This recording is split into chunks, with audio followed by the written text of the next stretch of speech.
Aujourd'hui, nous allons parler de 7 des péchés sexuels les plus terribles dans la Bible.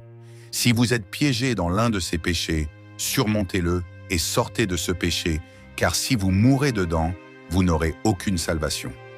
Ce n'est pas juste une vidéo pour révéler des péchés dans le domaine sexuel, mais pour réfléchir si vous tombez dans ces péchés. Surmontez-les, car ce sont des péchés qui déshonorent votre propre corps. Le premier type de péché dont nous allons parler est l'homosexualité. Je tiens à dire que cette vidéo n'est pas une attaque de haine contre les homosexuels. Si vous êtes dans ce péché, je dois vous dire ce que la Bible dit à ce sujet. Bibliquement parlant, vous péchez, c'est la grande vérité. Quand nous parlons de ce genre de choses, parfois une vidéo peut être supprimée par YouTube. Cette vidéo peut être annulée parce que certaines personnes comprennent que la vidéo est une attaque de haine contre les homosexuels. Mais je répète, nous ne sommes pas ici pour haïr qui que ce soit ou promouvoir la haine contre quiconque, mais pour prêcher la vérité. Nous sommes dans un pays libre et nous pouvons prêcher l'Évangile ici. L'Évangile dit que la parole affirme que cette pratique est pécheresse. Je veux être libre. Que dois-je faire? Existe-t-il un remède pour cela? D'abord, comprenez que ce n'est pas une maladie. D'un point de vue scientifique, il a déjà été prouvé que ce n'est pas une maladie. C'est un comportement. Vous pouvez voir que ce comportement, ce sentiment, ce désir est dû à la pratique homosexuelle. Vous pouvez voir que Jésus libère. Jésus est le remède. Jésus est la liberté. Amen. Venez à Jésus, cherchez et surmontez cela. Renoncez à ce désir, et je suis sûr que le Saint-Esprit vous aidera dans ce processus. Voyons ce que la Bible dit à ce sujet. Il est écrit dans 1 Corinthiens 6, 9 et 10. Je vais prendre la Bible ici, et nous allons voir ce que la parole dit à ce sujet. Ne savez-vous pas que les injustes n'hériteront pas le royaume de Dieu? Ne vous y trompez pas. Ni les impudiques, ni les idolâtres, ni les adultères, ni les hommes qui pratiquent l'homosexualité, ni les voleurs, ni les cupides, ni les ivrognes, ni les outragés, ni les escrocs n'hériteront le royaume de Dieu. Et dans une autre version, dans la version NIV, il est dit que les homosexuels font partie des personnes qui n'hériteront pas le royaume de Dieu s'ils n'abandonnent pas cela. Selon la Bible, c'est un péché. Le deuxième type de péché sexuel terrible est la sensualité, l'exposition du corps. Saviez-vous que lorsque vous vous habillez de manière sensuelle, montrant votre corps, même en exhibant vos parties privées, vous péchez? Lorsque vous exhibez votre corps, c'est un type de péché sexuel. Peut-être que vous ne le saviez pas jusqu'à présent, mais maintenant vous le savez. Et il y a même des croyants qui sont déjà venus à Jésus, mais n'ont jamais abandonné leur manière de s'habiller inappropriée. La femme chrétienne et l'homme chrétien doivent s'habiller décemment avec modestie, comme le dit la parole, honorant leur propre corps. Car lorsque vous péchez dans le domaine sexuel, vous vous déshonorez. L'apôtre Paul écrit aux Corinthiens en disant que quiconque pêche contre le temple du Saint-Esprit pêche contre son propre corps. C'est le genre de choses que Dieu déteste, car après tout, il a créé notre corps pour le vivre, pour sa gloire. La parole de Dieu dit que vous mangiez, que vous buviez ou que vous fassiez autre chose, faites tout pour la gloire de Dieu, y compris vous amuser. Comprenez que la convoitise est un péché. Lorsque vous exhibez votre corps comme s'il s'agissait d'un produit, ou vous le mettez en vitrine pour être désiré, pour être convoité, c'est de la convoitise. Voyons ce qui est écrit ici dans Galates 5, 19. « Car les œuvres de la chair sont manifestes, qui sont la fornication, l'impureté, la convoitise. » La convoitise est un péché. Elle fait partie du groupe de péchés dans le domaine sexuel. Si vous vous trouvez dans ce type de péché, cherchez à vous en débarrasser. La parole parle dans Colossiens 3, 5, où la Bible dit que nous devons tuer ce genre de désir dans notre cœur. Lisez-le, c'est bien quand vous aurez fini la vidéo. Ça en vaut la peine, frère. Je crois que la parole va vous parler. Le troisième type est l'adultère. C'est un autre type de péché terrible que certaines personnes commettent. Le fameux adultère, qui est l'acte de sauter la clôture. Non, ma femme est trop ennuyeuse. Laissez-moi aller avec un tel. C'est l'adultère.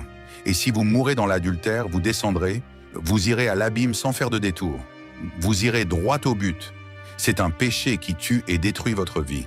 C'est si grave que la parole parle dans Proverbe 6, 32, où la parole dit « Celui qui commet l'adultère manque de sens. Celui qui agit ainsi détruit son âme. » Je connais tant de personnes qui étaient financièrement bien, avec une famille bénie, et soudain, l'ancien fou dit « Je vais sauter la clôture » et un autre adultère. Il entre dans le monde de la femme utilisée, il perd l'argent qu'il avait, il perd l'honneur qu'il avait, et les enfants ne le respectent plus. Personne ne le respecte, car l'adultère met fin à la vie d'une personne. Si vous sautez la clôture, j'ai cette nouvelle pour vous. Sortez de là, car sinon, ce péché vous mènera en enfer. Et ce n'est pas pour cela que Jésus vous a créé. La parole parle déjà dans le Décalogue, dans Exode 24. Tu ne commettras pas d'adultère. Dieu parle depuis l'Ancien Testament. Ne mangez pas ce qui est étranger, ne sautez pas la clôture. Et cette question est sérieuse. Dans le Nouveau Testament, Jésus a été très sérieux à ce sujet. C'est dans Matthieu 5, 27 et 28. Jésus a dit « Regardez, si vous regardez une femme pour la désirer. » Là, Jésus a dit « Si vous faites cela, que ce soit à travers un téléphone portable ou à travers la télévision, Jésus, dans mon cœur, vous avez déjà commis l'adultère avec cette femme. » Voyez à quel point c'est sérieux. Voyez à quel point la question est grave. Donc fuyez cela, car c'est un péché sexuel terrible. Le quatrième type est la fornication. Qu'est-ce que la fornication? C'est l'acte sexuel entre deux personnes non mariées. C'est un péché très courant parmi les jeunes. Et malheureusement, cette idée de sexe avant le mariage devient normale. Mais selon la parole, c'est un péché. Si vous n'êtes pas marié et que vous avez une vie sexuelle active avant le mariage, vous êtes dans la fornication. Vous pouvez être sûr que le sexe avant le mariage vous mènera en enfer. Le péché vous mène à la perdition. Il est nécessaire que Jésus entre dans la vie de cette personne pour être sauvé. Donc c'est un péché. La société dit que c'est normal. Ce n'est pas normal. C'est bon pour la santé d'avoir des relations sexuelles, disent-ils. C'est normal. Il n'y a rien de mal avec le sexe sans engagement. À la fin de la fête, aller au motel et avoir une vie sexuelle vous mènera directement en enfer. Si vous ne laissez pas cette vie, vous pouvez en être sûr, mais Jésus veut vous sauver. Ce péché est si grave que la parole dit aux croyants qu'il ne devrait même pas être discuté dans des groupes d'amis. C'est un sujet qui ne devrait même pas être mentionné dans le sens de se réjouir ou d'exhiber. Il y a des gens qui exhibent. Non, quand je n'étais pas croyant, je sortais avec 4 femmes en une nuit. La parole dit que nous ne devrions pas en parler dans le sens de plaisanter ou de nous réjouir avec ce sujet. Voyez ce qui est écrit dans Éphésiens 5.3. Mais la fornication et toute impureté ou convoitise, qu'elle ne soit même pas nommée parmi vous, comme il convient aux saints. Vous êtes saints, c'est ce que la parole de Dieu dit. Un saint n'est pas quelqu'un que les gens mettent sur les murs. Un saint, c'est vous qui avez reçu Jésus dans votre vie. Vous êtes appelés saints. Nous devons parler de cette affaire. Une vidéo comme celle-ci doit être prêchée dans l'Église. Beaucoup de gens ne prêchent pas sur cela. Ils pensent que c'est mal. Le sujet ne peut pas être touché. Le sujet doit être touché. Il doit être alerté parce que c'est similaire aux drogues. Quand la personne tombe ici, seule la grâce de Jésus peut libérer la personne. Alors mariez-vous. Le sexe ne sera en aucun cas un péché parce que vous êtes mariés. C'est pourquoi la parole dit dans 1 Corinthiens 7, 2, « Mais à cause des fornications, que chaque homme ait sa propre femme, et que chaque femme ait son propre mari. Là, une fois que la famille, le mariage est constitué, vous ne pécherez pas. Donc, la fornication est un péché. 5e type, la masturbation. Peu de gens parlent de cela, mais c'est un péché. Il existe même des études qui disent que c'est bon pour la santé que la personne pratique la masturbation pendant la journée. Mais selon la Bible, c'est un péché. Vous utilisez votre corps pour pécher. Donc même si la science dit qu'il n'y a rien de mal à cela, que c'est même bon pour la santé, la Bible appelle cette pratique un péché. La parole dit que nous devons honorer notre corps. Comprenez cela. Voyez ce qui est écrit dans les 1er Thessaloniciens 4.4, que chacun de vous sache contrôler son propre corps dans la sainteté et l'honneur. Honorez votre corps, vivant pour la gloire de Dieu. Y a-t-il un moyen de surmonter cela? Oui, surmontez-le par la prière.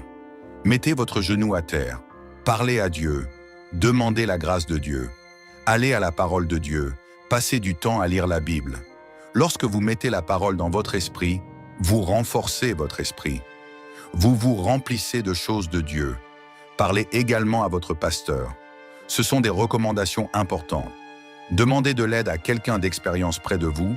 surtout à quelqu'un qui a déjà surmonté cela et que vous connaissez. En d'autres termes, cherchez de l'aide. Ne mourrez pas dans le péché car vous serez condamné en mourant dans le péché. 6e type, la prostitution. La prostitution, la fornication, l'adultère. Ne sont-ils pas les mêmes? Non. L'adultère est la pratique sexuelle de quelqu'un qui est marié et qui saute la clôture, ayant une relation extra-conjugale. La fornication est l'acte sexuel de quelqu'un qui n'est pas encore marié et cette personne cherche à avoir une vie sexuelle avec quelqu'un. La prostitution est liée à la personne qui vend son corps, que ce soit sur des sites où la personne enregistre des vidéos à caractère sexuel, fait des programmes, etc. On dit que c'est l'un des plus anciens métiers du monde, si l'on peut appeler cela un métier, la soi-disant prostitution. Et voici un avertissement pour vous. Si vous consommez du contenu adulte sur des sites de pornographie, vous êtes directement impliqué dans la prostitution, même si cela n'est pas appelé prostitution par eux. Mais dans la vision de la Bible, cela est appelé prostitution. Les femmes, les acteurs, gagnent de l'argent grâce à cela, donc elles vendent leur propre corps. Et lorsque vous regardez cette vidéo, ce visionnage génère de l'argent pour les acteurs. En d'autres termes, vous payez même indirectement. Mais lorsque vous regardez, vous envoyez de l'argent sur le compte de chaque acteur, de chaque actrice dans le monde de la pornographie. Peut-être que vous avez consommé sans savoir cela, mais si vous faites cela, vous êtes directement impliqué dans la prostitution. Et la parole dit de fuir l'immoralité. Fuyez la prostitution.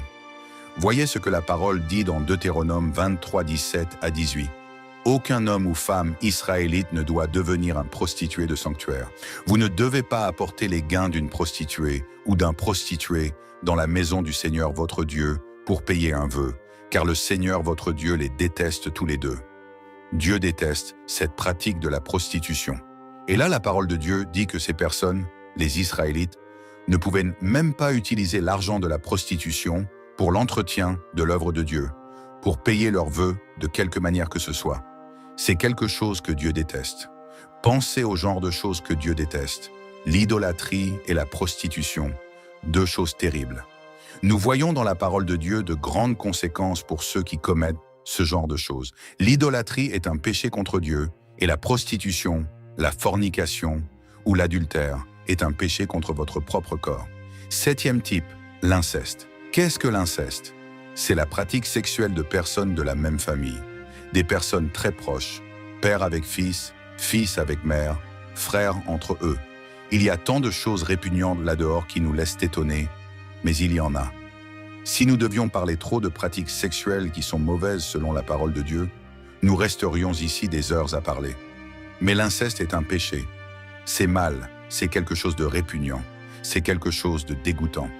Voyez ce que dit la parole dans Lévitique 18:6. Personne ne doit s'approcher d'un proche pour avoir des relations sexuelles. Je suis le Seigneur. La pratique de l'inceste est un péché, en plus d'apporter des conséquences pour les enfants. Scientifiquement parlant, les enfants nés d'un acte sexuel incestueux ont beaucoup de chances de naître avec des déficiences parce que ce couple est des membres de la famille très proches. Cela peut même apporter des problèmes pour les futurs enfants de ce couple. Si vous êtes piégé dans l'une de ces pratiques sexuelles, ici dans l'un de ces types de péchés, vous êtes très loin de Dieu. Vous devez surmonter en Christ. Même si vous dites ce qui suit, « Je pense que je ne peux pas. Il semble que je sois né avec cela. C'est plus fort que moi. Depuis que je suis petit, je suis déjà comme ça. » Même si vous dites cela, pour Dieu, rien n'est impossible. La Bible montre que Jésus a le pouvoir. Il est un spécialiste de la transformation des personnes. C'est ça. J'espère que cette parole a pu vous alerter, que vous avez pu apprendre quelque chose de nouveau ici dans cette vidéo.